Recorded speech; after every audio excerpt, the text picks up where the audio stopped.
아름다운 찬양 감사합니다. 오늘은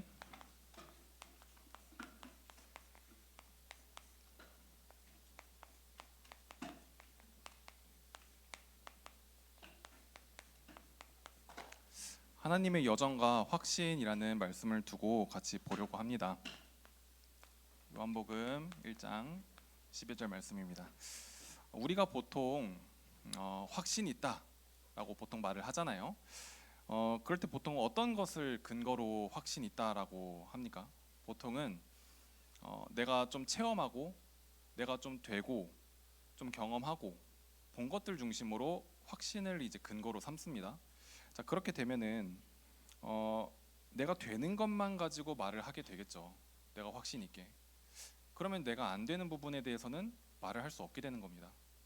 근데 복음은요, 내가 되는 것 안 되는 것 상관없이 복음은 말해야 되는 것입니다. 그래서 나에게 안 되는 것이라도 복음이라면 말해야 되고요, 내가 잘 되는 것이라도 복음이 아니라면 말하면 안 되는 거예요. 그래서 오늘 이 확신의 근거를 정확하게 하는 시간 되길 바랍니다. 저 역시도 되는 것 가지고 앞에 선다고 하면은 사실 설 자격이 없어요. 저는요, 되는 것보다 안 되는 게 훨씬 많은 사람입니다.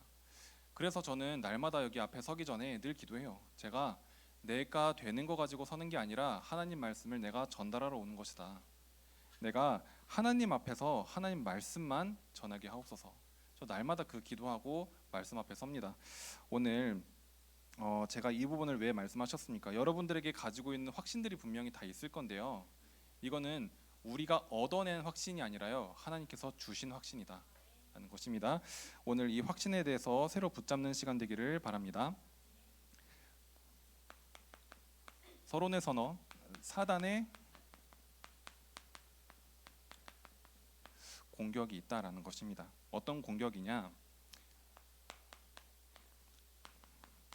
믿지 않는 자에게는요, 눈을 뜨지 못하게 해요. 당연히 가장 공격하는 것이 뭐예요? 복음 깨닫지 못하게 당연히 공격을 하겠죠.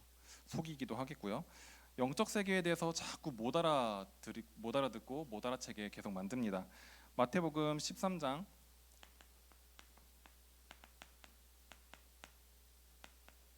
13절에서 15절 보니까 어떻게 되어 있냐?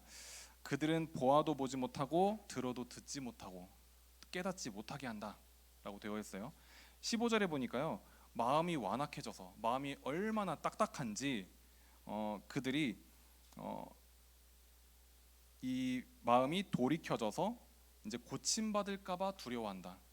뭐냐면요, 얼마나 마음이 딱딱하냐면요, 복음 받고 내 인생이 바뀌는 것이 두려울 정도로 마음이 굳어져 있다라는 겁니다. 근데 어른분들 복음 전하면 가끔 이런 경우가 있어요. 특히 이제 나이 굉장히 많이 지긋이 드신 분들 복음 전하면요, 내가 지금까지 행복하게 살지 못했고 이대로 쭉 가면은 행복하지 않게 끝날 거란 걸 알면서도 복음을 받지 않아요. 지금 이대로 사는 것이 좋다, 그냥 이대로 그냥 난 이미 늦었다라고 하는 사람들이 있거든요. 그런데 그게 꼭 나이가 들어야만 그런 마음이 있겠습니까?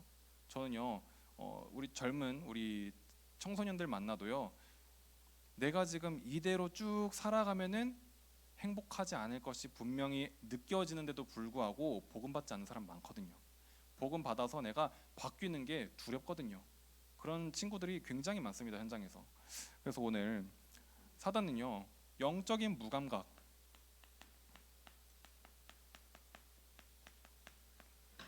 복음을 받는 것이 느껴지지 않을 뿐만이 아니라 복음 받아서 내가 변화되는 것이 두렵게 만들고 있다라는 것입니다. 저 역시도요, 이 절대 불가능을 인정하는 것이 굉장히 두렵더라고요. 내가 뭔가 해볼 만하다, 그래서 내가 노력해야지 하는 것은 그렇게 두렵지 않았거든요. 제가 세상에서 그냥 막 박치기 하고 그냥 들이받고 내가 막 거기서 쟁취하고 막 경쟁해서 이런 거는 그냥 해볼 만하다고 생각했지, 내가 절대 불가능하다 인정하는 것은 더 두렵더라고요. 그런데 하나님 앞에 제가 절대 불가능을 인정하니까요, 어떤 일이 일어나냐? 하나님이 문 밖에서 문을 두드리고 있었다라는 것을 느껴졌어요. 계시록 8장 3절에 보니까 어떻게 20절이죠. 8장 20절에 어떻게 말씀하시냐? 볼지어다 내가 문 밖에 서서 두드리노니 누구든지 내 음성을 듣고 문을 열면 내가 그에게로 들어와 그와 더불어 먹고 그와 더불어 먹으리라. 오늘 계속 영적인 무감각 혹은 복음을 받아들이는 것에 대한 거부감, 두려움을 자꾸 느끼는 친구들이 있다면요, 오늘 내 마음의 문을 열고 우리 문 밖에서 계속 두드리고 있다니까요. 오늘 마음의 문을 열고 그리스도가 내 안에 거하는 시간 되기를 예수 그리스도 이름으로 축복합니다. 그건 불신자만 공격하냐? 신자에게도 공격해요. 오늘 제목처럼 이 확신이라는 부분을 계속 건드린다라는 겁니다.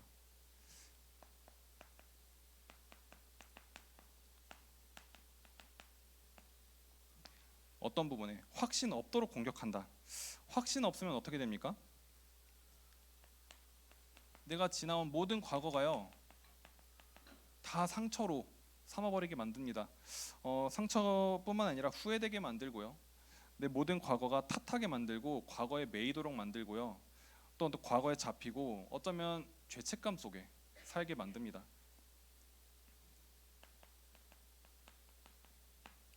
그럼 현재는 어떻게 만듭니까? 고민하고 갈등하고 낙심되고 또 염려하고 불안하게 만들겠죠. 미래는요?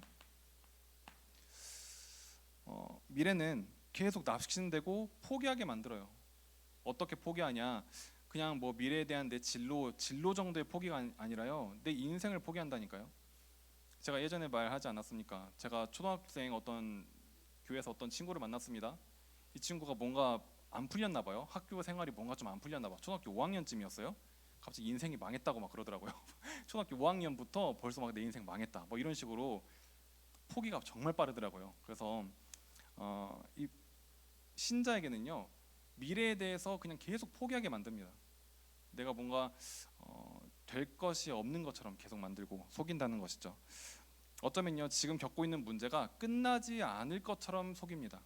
이 문제가 영원히 지속될 것처럼 만들어요. 그럼 확신이 없으니까 또 어떻게 또 공격합니까? 누리지 못하게 만들죠. 기다리지 못하게 만듭니다. 또 도전하지 못하게 만듭니다. 이렇게 되니까 우리가 확신이 없이 과거, 현재, 미래에 잡혀 있고 누리지 못하고 기다리지 못하고 도전하지 못하니까요, 오직은 불가능한 것입니다. 또 두 번째로 확신이 없도록 하기도 하지만 다른 확신 생기도록 자꾸 공격을 합니다. 함정 틀 올무로 완전히 묶어서요, 내 경험, 내 생각, 내 주장, 어떤 내 판단, 뭐 이런 거 가지고요, 그것이 맞는 것처럼 해서 주장하게 만들어요. 어쩌면요, 그 내 뜻과 하나님의 뜻이 어떤 그 우선 관계가요, 내 뜻을 강조하기 위해서 하나님의 말씀을 이용한다니까요. 내 주장하고 싶어서 하나님의 말씀을 막 따다 써요. 자, 그렇게 되면은 뭐만 남습니까? 분쟁, 다툼만 남아요. 우리가 하나님 말씀 가지고 포럼이라고 하는데 희한하게 갈등이 생긴다니까요. 하나님 말씀이라고 막 말을 하는데 분쟁이 생겨요. 자, 그러면 이 다른 확신이 사실은 가장 좀 무서운 부분이기도 합니다. 왜냐면요, 성경 말씀을 갖고 주장하니까요. 그러면 나 자신도 속아요. 다른 확신 가지고 있으면. 그러면 우리가 이 결과를 보고 생각하는 거예요. 내가 분쟁과 다툼, 뭘 약간 이렇게 말하다 보면은 약간 좀 격양될 수 있지만요, 특징이 뭐냐? 복음이 없는 답이 나와요. 복음 없는 답. 우리가 막 포럼을 막 격양되게 할 수 있습니다. 치열하게 할 수 있습니다. 하지만 남는 게 복음이 없어요. 남는 게 갈등밖에 안 남아요. 그걸 보면 우리 확인하는 거죠. 아, 우리가 다른 확신 가지고 지금 얘기하고 있구나. 자, 그래서 우리는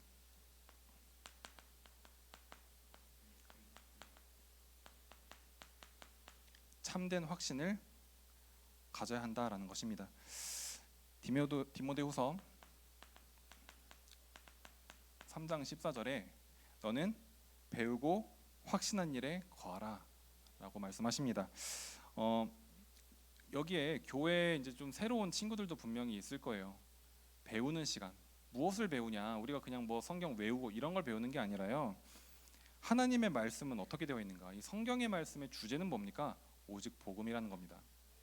그것에 우리가 확신하는 거예요. 무엇을 확신입니까? 오직 복음이 맞구나 라는 확신하는 겁니다.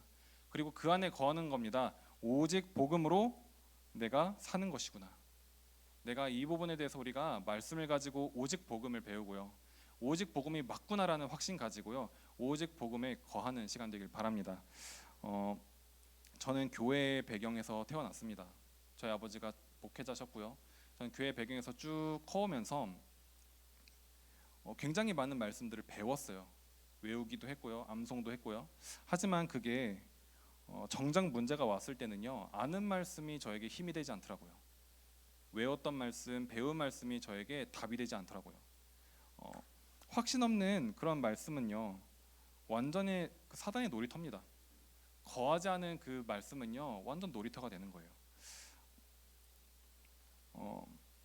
여러분들에게 복음은 어떤 복음입니까? 어떤 복음인가? 아는 복음입니까? 혹시 어떤 복음입니까? 저도 정말 오랜 시간 동안 아는 복음이었는데요. 그러다가 나의 복음이 되니까요.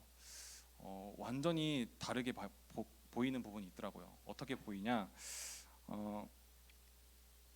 복음 없이 산다라는 것이 여러분들이 어떻게 느껴질지 모르겠어요. 복음 없이 산다. 저는 그동안 복음 없이 살 때는 몰랐어요. 그냥 아는 복음일 때는 전혀 몰랐는데요. 복음 없이 산다는 것이 진짜 복음을 아니까요. 혹시 이런 거 아십니까? 숨을 쉬지 않은 채 살아가던 사람이 숨을 한번 딱 쉬니까요. 내가 숨을 안 쉬었었을 때 내가 어떻게 살았을까라는 생각이 드는 거, 그런 거 혹시 느껴보신 적 있으실지 모르겠습니다. 저는요. 숨을 쉬니까 알겠더라고요. 복음은 내가 살아 숨 쉴 수 있는 생명이구나 라는 걸 느꼈어요. 여러분들에게 이 복음이 어떻게 다가옵니까? 저는 여러분들에게 복음이 생명으로 다가오는 시간이 되었으면 좋겠습니다. 저는요, 복음 없으면요 숨이 안 쉬어지더라고요. 여러분들 아직 그런 경험 없으시겠죠? 그런 경험 없으실 텐데, 그런 경험 있기 전에 이 부분에 대해서 답을 얻기 바랍니다. 복음 없어서 막 이게 막 미칠 것 같고 막 이럴 때가 많거든요. 복음 없었을 때 내가 복음 없었으면 진짜 어쩔 뻔했나 뭐 이럴 때가 있어요. 참 감사하죠. 저는 요즘에도 뭐 과거에도 지금도 뭐 앞으로도 여러 가지 문제 있을 수 있습니다. 막 숨도 안 쉬어지는 그런 답답한 상황이 있을 수 있습니다. 괜찮습니다. 왜냐? 복음이 있기 때문에. 복음이 있기 때문에. 그래서 여러분들에게 지금은 뭐 그게 없을 수 있는데 앞으로 살아가면서 저런 막 굉장히 어려운 문제가 찾아왔었을 때 복음 붙잡기 바랍니다. 자, 본론입니다. 오늘 제가 원래 이렇게 쓰려고 했던 건 아니고 좀 간단하게 쓰려고 했는데 5가지 확신. 보통 5가지 확신하면 여러분들 어떻게 외웁니까? 구인승기사로 저는 예전에 외웠었거든요. 누가 처음에 그거를 말했는지 모르겠어요. 근데 참 감사하게도 외우기는 참 좋아요. 근데 그냥 외운 거로 끝나. 감사하지만 그러다 보니까 이게 구인승기사 어떤 그냥 참 그 외우기는 정말 편한데 그게 뭔가 하나하나 정리되어서 나에게 답으로 온 게 아니라 그냥 암기된 구인승기사가 됐거든요. 그러다 보니까 이 구인승기사 타고 롤러코스터를 타는 겁니다. 그냥 믿음이 커질 때는 그냥 나 혼자도 그냥 세계복음화 할 것 같다라고 하지만 이게 믿음이 꼬꾸라질 때는요, 야, 난 구원 받았나 싶을 정도로 그 확신이 떨어지더라고요. 그래서 오늘 구인승기사 순서대로 안 할 겁니다. 구원.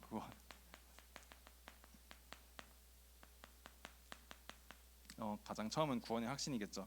오늘 뭐 순서를 꼭 외울 필요는 없고요. 하나하나 뭐 성경 구절 다 이렇게 막 연결시켜서 외울 필요는 없습니다. 하지만 지금 이 시간에 한번 포럼해 보는 거예요. 내가 어떤 확신 속에 내가 지금 정리되어 있는가, 내가 지금 어느 확신까지는 내가 있고 어느 확신은 내가 되어지지 않는가 점검해 보는 거예요. 포럼해 보는 겁니다. 그래서 오늘 5가지 확신이 내 안에 어떤 외워지는 부분이 아니라 진짜 확신으로 붙잡아지는 시간 되길 바랍니다. 구원의 확신은요, 어, 사실 구원 없이 하는 모든 것들은 큰 의미가 없는 거예요. 사실 의미 없다를 넘어서 문제를 만들기도 합니다. 구원 없이 하는 모든 것들은 우리가 최선, 열심, 노력 이런 거 되게 좋은 단어들이잖아요. 되게 세상적으로 따르면 되게 이로운 단어들이거든요. 열심히 산다, 최선을 다해서 산다, 뭔가 노력해서 산다 이런 것들이 나쁜 단어도 아니고 되게 좋은 단어인데요. 구원받지 않은 사람들이 하는 최선들은요 문제를 일으킬 수밖에 없어요. 왜냐? 에베소서 2장 2절에 뭐라고 되어 있냐면요. 세상 풍조를 따르고 공중권세를 따라가는 것이 지금 이 세상이라는 거예요. 우리가 그러면 열심히 사는 것이 사실은요 세상 풍조를 더 잘 따르고요 공중권세 잡은 자를 더 잘 따라가는 것이 우리의 열심이 될 수 있다는 거예요. 근데 이 공중권세 잡은 자가 누굽니까? 요한복음 8장 44절에 너희 아비 마귀에게서 났으니 너희 아비 마귀는 처음부터 살인한 자다. 진리가 없는데 진리가 있는 것처럼 포장하는 거짓말쟁이다라는 겁니다. 우리가 구원 없이 하는 모든 노력들은요 세상 권세, 공중 권세 잡은 자를 따라가는데 그 공중 권세 잡은 자는 알고 보니 사단이고 사단은 죽이는 자다라는 겁니다. 우리가 하는 노력이라는 게 좀 이렇게 아무 의미 없다 수준을 넘어서 문제를 만든다니까요. 그러면 구원을 받는 것이 가장 먼저 되어야겠죠. 어떻게 구원받습니까? 오늘 본문이죠. 요한복음 1장 12절. 영접하는 자, 그 이름을 믿는 자들에게는 하나님의 자녀가 된다. 두 번째, 고린도전서 12장 3절에 뭐라고 나와 있습니까? 성령이 아니고서는 누구든지 예수를 주라 시인할 수 없다. 성령이 우리와 함께 하셔서 성령이 개입해야만 믿을 수 있다라는 겁니다. 세 번째, 요한일서 3장 20절에 뭐라고 나와 있냐면 죄송합니다. 2장 20절. 2장 20절에 거룩하신 자에게서 기름 부음을 받고 모든 것을 아느니라. 거룩하신 자가 기름을 부어 주신 거예요. 우리가 지금 막 구원 얻은 게 아니라 구원을 주신 겁니다. 두 개만 더 쓰겠습니다. 에베소서 2장 8절. 이 구원이요. 내가 너무 받고 싶지만 내가 받는 게 아니라요. 주시는 거거든요. 2장 8절에 너희는 그 은혜에 의하여 믿음으로 말미암아 구원을 받았으니 이것은 너희에게서 난 것이 아니요 하나님의 선물이다 라고 말씀하십니다. 다섯 번째, 로마서 10장 10절에 사람이 마음으로 믿어 위에 이르고 입으로 시인하여 구원에 이른다. 오늘 구원에 대해서 한번 점검해 보시기 바랍니다. 구원에 대해서 아직 확신이 없는 분들 구원에 대해서 점검해 보시기 바랍니다. 내가 정말 하나님 앞에 정말 인격적으로 만나는 이 구원을 받았는가? 오늘 이 구원의 확신이 회복되는 시간 되길 바랍니다. 두 번째, 제가 원래 계획했던 이런 칸은 아니에요. 그래서 좀 약간 더 지저분해질 수 있습니다. 기도 응답의 확신.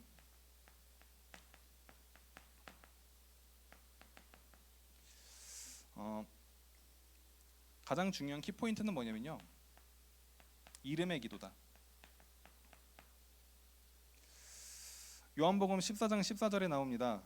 내 이름으로 무엇이든지 내게 구하면 내가 행하리라. 예레미야 33장 2절에서 3절에 말씀하십니다. 이를 행하시는 여호와 그것을 성취하시는 여호와 그의 이름을 여호와라 하시니가 이와 같이 이르시도다. 너는 내게 부르짖으라 내가 내게 응답하겠고 내가 알지 못하는 크고 은밀한 일을 내게 보이리라. 그 이름의 기도를 하는 거예요. 내 이름으로 기도하라. 이를 행하시고 성취하시는 그 이름으로 기도하라. 그럼 내가 성취하시겠다. 두 번째는요. 이 기도는요. 이 기도 응답은 영적 세계에서 일어나는 일이에요. 요한계시록 8장 4절 말씀인데요. 계시록 8장 4절에 뭐라고 나와 있냐? 향연이 성도의 기도와 함께 천사의 손으로부터 하나님 앞으로 올라가는지라.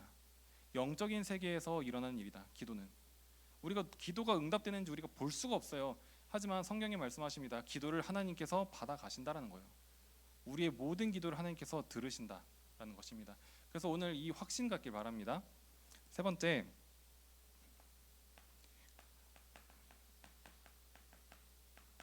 이 기도는 가장 좋은 것으로 응답하신다라는 겁니다.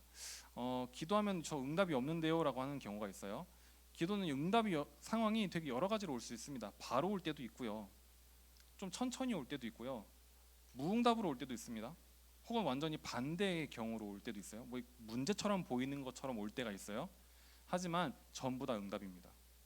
하나님은요, 마태복음 7장 11절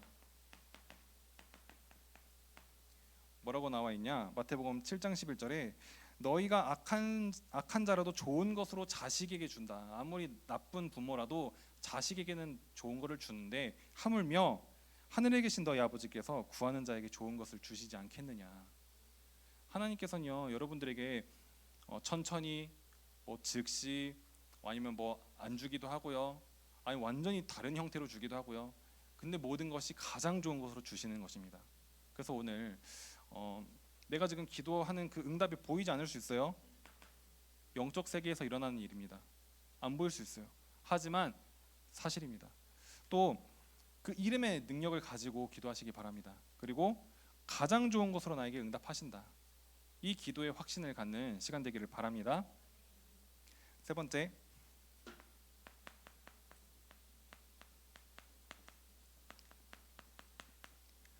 승리의 확신입니다. 고린도전서 10장 13절에 중요한 말씀이 나오죠. 사람이 감당할 시험 밖에는 너희가 당한 것이 없나니 오직 하나님은 미쁘사 너희가 감당하지 못할 시험 당함을 허락하지 아니하시고 시험 당할 즈음엔 또한 피할 길을 내사 너희로 등이 감당하게 하시느니라. 여러분 혹시 지금 감당할 수 없는 문제가 혹시 있습니까? 하나님께서는요, 감당할 시험만 주시고요, 감당하지 못할 때쯤 되면은 피할 길을 열어주셔서 그 문제를 감당하게 하십니다. 그래서 여러분들 가운데 너무 어려울 때요, 저는 사람 의지하지 않았으면 좋겠어요. 하나님은 여러분들에게 분명한 길을 열어두고 계십니다. 그래서 이 믿음 가지고 넘어가시기 바랍니다. 욥기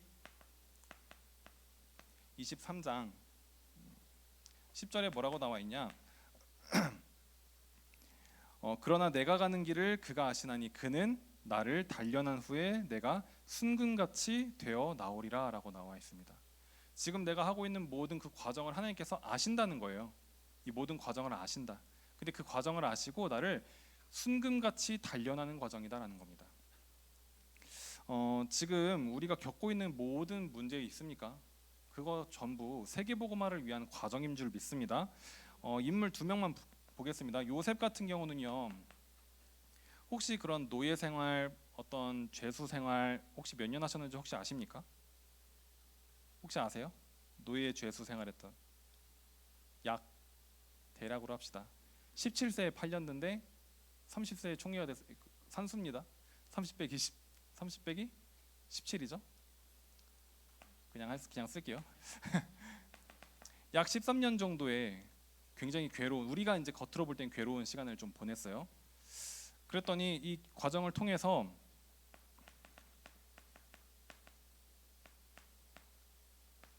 애굽 복음이라는 응답을 받았습니다. 꼭 맞춘 건 아니지만요. 바울 같은 경우도요, 복음 받고 회심한 이후에요, 아라비아에서 3년, 이제 신학자마다 조금 기간은 다르지만요, 이제 본인 고향 다소라는 고향에 가서 누구는 8년, 누구는 9년, 누구는 10년이라고 하는데요. 약간 10년이라는 부분이 조금 있어서 아라비아 3년, 이제 다소 10년 해서 맞춘 건 아닙니다. 10년, 13년, 총 14년 동안 어떤 그런 잠수탄 기간이 있었어요. 잠수탄 기간. 근데 사실 강제적 잠수죠. 왜냐면은 이제 원래 막 그 기독교인을 막 죽이려고 갔다가 복음 받고 완전히 돌아섰잖아요. 그러니까 유대인들이 바울을 오히려 이제 제 배신자다, 제 죽여야겠다 이렇게 해서 막 살해 협박을 받고 살해 위협을 받으니까 고향으로 도망갔던 시간이거든요. 이 14년 동안은요 거의 공백 기간이었어요, 바울에겐. 근데 13년 이후에 딱 사도행전 11장 19절에 스데반의 환란으로 인해서 막 수많은 복음 가진 자들이 막 퍼져나가면서 그때 안디옥의 사람들이 막 모이기 시작하고, 안디옥에 모이니까 예루살렘 교회에서 안디옥으로 파송을 합니다. 누구를 파송하냐면 바나바를 파송해요. 근데 바나바가 안디옥 교회로 이제 저기 복음 가진 사람들이 안디옥에 잔뜩 모여 있으니 파송을 하는데, 파송을 하면서 다소에서 바울을 데리고 나옵니다.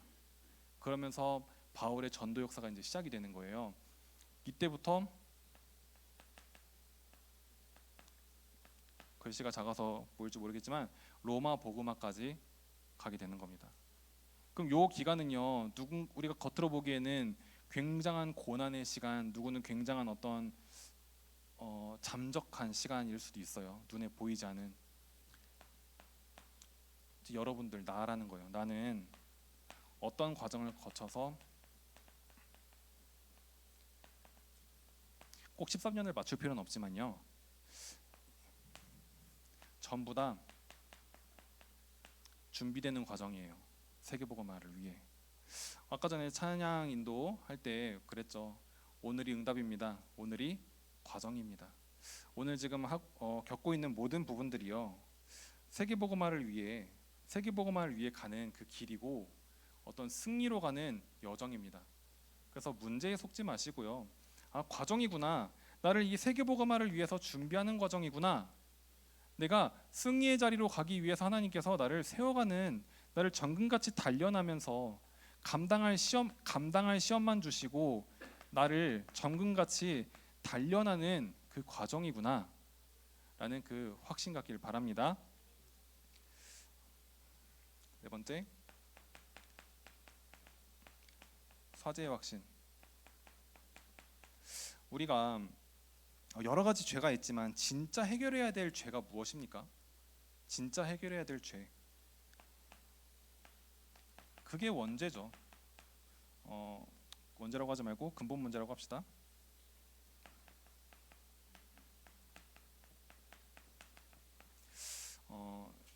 우리가 여러 가지 문제 있지만요, 근본적인 문제가 해결되어야 됩니다. 그렇죠? 여러 가지 있는 죄들 너무 많잖아요. 하지만 우리는 근본적인 거를 치유해야 되는 거예요. 근본적인 거 뭡니까? 성경에만 말하고 있죠. 뭡니까? 사단에게 속아서 하나님을 떠나는 죄 가운데 빠진 거래요. 그것이 바로 근본 문제입니다. 그것을 해결하기 위해서 하나님께서 인간의 몸으로 입고 와서 그 죄의 문제, 사단의 문제, 이 저주의 문제를 해결하신 거예요. 그게 바로 그리스도입니다. 자, 그렇다면요, 이 문제를 예수 그리스도께서 단번에 해결하셨구나, 그래서 나는 근본 문제에서 해결된 사람이구나라는 이 확신을 갖는 것이 사죄의 확신입니다. 자, 그렇다면 그럼 저는 이제 죄가 아예 완전히 없습니까? 일상생활에서 일어나는, 제가 글씨를 이상하게 써서 죄송합니다. 자범죄들이 좀 있죠. 일상생활에서 하는 그런 죄들. 요한일서 1장 9절에 만일 우리가 죄에서 자백하면 그는 미쁘시고 의로우사 우리 죄를 사하시며 우리를 모든 불의에서 깨끗하게 하실 것이다. 우리가 세상에서 우리가 질 수 있는 죄들이 좀 있을 겁니다. 왜냐하면 원죄에서는 근본 문제에 대해서는 해방이 되었지만 우리가 하나님 떠난 상태로 지냈던 그런 기간 동안 그 체질이 남아 있거든요. 우리도 모르게 어떤 죄성 가운데 있는 그 체질이 남아 있기 때문에 죄를 지을 수 있죠. 그럼 그때 우리는 하나님 앞에 그리고 세상 앞에 우리가 그 죄를 용서를 구해야 되는 겁니다. 세상에서는요, 뭐 당연히 어떤 세상의 질서를 위해서 법적인 부분이 처벌이 있다면 받아야겠죠. 그리고 하지만 하나님께서는요, 그런 건 세상의 법을 가지고 우리가 용서받아야 되지만요, 하나님은요 용서하신 하나님이다라는 겁니다. 오늘 요한일서 1장 9절처럼 우리의 죄를 고백하면 그는 용서하신 하나님이시다. 혹시 내 생각과 마음 속에 계속 솟고 있는 부분, 나도 모르게 계속 생각으로 죄를 짓고 있는 부분이 혹시 있습니까? 그렇다면요, 하나님 앞에 이 죄를 고백하는 시간 되길 바랍니다. 하나님은 용서하신 하나님이십니다. 오늘 하나님 앞에 서서 이런 사죄에 대한 확신을 회복하는 시간 되기를 바랍니다. 다섯 번째,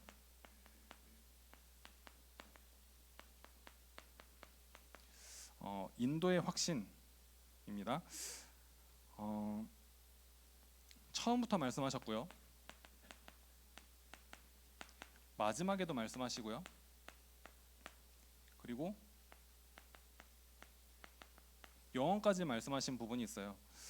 마태복음 4장 19절에 처음으로 제자를 부를 때 말씀하십니다. 나를 따라오라. 사람 낚는 어부가 되게 하겠다. 마태복음 28장 20절에 말씀하십니다. 내가 세상 끝날까지 너와 항상 함께 하겠다. 또 영원까지 말씀하십니다. 요한복음 14장 16절. 요한복음 14장 16절에 내가 아버지께 구하겠으니 그가 또 다른 보혜사를 너희에게 주사 영원토록 너희와 항상 함께 할 것이다. 처음에도 말씀하시고 마지막에도 말씀하시고 영원까지 함께 어떤 말씀하십니까? 함께를 말씀하십니다. 이것이 인도입니다. 두 번째, 그 인도가 영원까지 했기 때문에 지금도 인도하고 계신다라는 겁니다. 혹시 지금 그 인도하시는 부분이 느껴지지 않을 수 있거든요. 내가 지금 인도 하나님께서 지금 함께 하시나? 지금 이런 사건이 일어나고 이런 사태가 일어나고 나에게 이런 문제가 일어나는데 하나님께서 함께 하시는 것 같지가 않다라고 느껴질 수 있어요. 자, 그런데 로마서 8장 28절에 뭐라고 되어 있냐?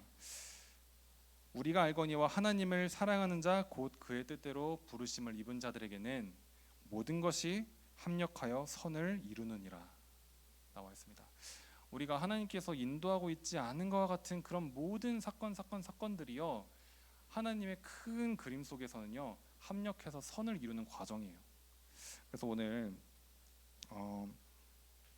하나님은요 완벽하게 인도하고 계신다. 우리는 실수하지만요 하나님은 실수하지 않으시는 하나님이십니다. 우리는 불완전하지만 하나님은 완전하십니다. 그래서 우리가 하나님께서 우리와 함께하지 않는 것 같다라고 할 수 있지만요, 오늘 말씀처럼 같이 나온 것처럼 하나님을 사랑하는 자, 그의 뜻대로 부르심을 입은 자, 우리들이잖아요. 하나님을 사랑하고 그의 뜻대로 우리가 영세전 창세전부터 부름받은 우리는요 모든 것이 합력하여 하나님께서는 선을 이루어가고 계신다는 겁니다. 그래서 오늘 이 인도의 확신을 회복하는 시간 되기를 바랍니다.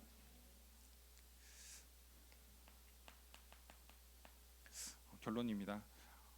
결론은요, 지금은 잘 이제 안 보일 수 있지만요, 세상에는요 막연한 확신 갖고도 달려가는 사람 너무나도 많아요. 이게 본인도 이게 확신인지 아닌지 정확하게 점검 없이 달려가는 사람 너무 많거든요. 그러면요 우리가 옆에서 보면요 희한하게 조급해져요. 달려가는 거 보면은 저 사람이 그냥 달려가는 거 보면 확신처럼 보여지거든요. 그 사람도 이게 확신인지 아닌지 점검 없이 막 달려가는 사람 너무나도 많아요. 자, 그러면 앞으로 우리가 살면서 확신에 대해서 흔들릴 때가 많이 생길 거라는 겁니다. 이게 확신이 되는지 안 되는지 헷갈리고 낙심되고 이럴 때가 너무나도 많이 생길 거라는 겁니다. 자, 근데 오늘 제목으로 다시 돌아가면요, 오늘 제목이 뭡니까? 하나님의 여정과 확신이에요. 확신의 근거가 뭡니까? 내가 무엇을 잘해서 확신이 생기는 게 아니라고 했습니다. 그럼 어떻게 해요? 주인이 바뀌는 거예요. 내가 주인 되면은 이 모든 것들을 내가 감당해야 되는데요, 주인이 바뀌면요 이 모든 것들을 하나님께서 감당하십니다. 아까 전에 깜짝 놀랐습니다. 찬양 인도할 때 시편 23편 1편 1절, 여호와는 나의 목자시니 내가 부족함이 없으리로다. 오늘 완전히 주인 바꿔서 내가 인생의 주인 되고 내가 내 여정 걸어가려고 하면요 이 확신은 없어져요. 확신 헷갈립니다. 하나님의 여정을 가고 하나님이 내 인생의 주인이다라면요 이 모든 과정을 하나님께서 감당하시고 우리는 확신만 갖기만 하면 됩니다. 그래서 오늘 시편 23편 1편 1절 이 말씀 묵상하시면서요 6절까지 6절이잖아요. 그래서 월화수목금토 저 시편 23편 1절에서 6절 말씀 묵상하시면서 하나님이 주시는 확신을 회복하는 시간 되기를 바랍니다. 그래서 오늘 말씀 가운데 하나만 기억했으면 좋겠어요. 우리는 나의 여정 가는 게 아니라 하나님의 여정 속에 내가 있다. 그 여정 속에 있는 내가 부족한 것이 없다. 하나님께서 다 채워주신다. 그래서 이 확신을 회복하는 시간 되기를 예수 그리스도 이름으로 축복합니다. 같이 기도하고 마치겠습니다. 하나님 감사합니다. 하나님의 여정과 확신이라는 말씀을 통하여 우리가 하나님의 여정을 걸어갈 때 너무나도 많이 속고 흔들리고 낙심될 때가 많이 생길 수 있습니다. 그 속에서 하나님이 주시는 확신 회복되게 하여 주옵소서. 오늘 구원의 확신, 기도용답의 확신, 승리의 확신, 사죄의 확신, 인도의 확신이 점검되어지고 나의 현주소를 발견하는 시간 되게 하여 주옵소서. 하나님은 점검하는 것만으로 확신을 회복시키실 줄 믿습니다. 오늘 나의 모든 영적 상태가 회복되는 시간 되게 하여 주옵소서. 예수 그리스도 이름으로 기도드립니다. 아멘. 사랑의 하나님 감사를 드립니다. 이번 한 주간 동안에 5가지 확신을 현장에서 날마다 누리며 6일 동안에 보호자의 축복과 능력과 은혜 속에서 빛의 망대를 세울 수 있는 고등부 될 수 있도록 역사하여 주시옵소서. 오늘 하나님께 드려진 이 예물이 237의 빛이 임하는 그 예물이 되게 하시고 선교사님들과 선교 현장과 모든 성도님들의 힘을 합쳐 237 나라 살릴 수 있는 발판이 될 수 있도록 역사하여 주시옵소서. 이 예물들이 손길 위에 하늘 보호자의 축복과 오력을 날마다 더해 주시옵소서. 이제는 우리 구주 예수 그리스도의 은혜와 하나님의 무한하신 사랑하심과 성령님의 대주인도 교통의 역사하심이 5가지 확신을 가지고 빛의 망대를 세우기를 원하는 우리 모든 고등부 렘넌트들 머리 위에, 교사분들 머리 위에, 학부모님들 머리 위에, 속해 있는 가정과 현장 위에 이제로부터 영원까지 항상 함께 계실지어다. 아멘.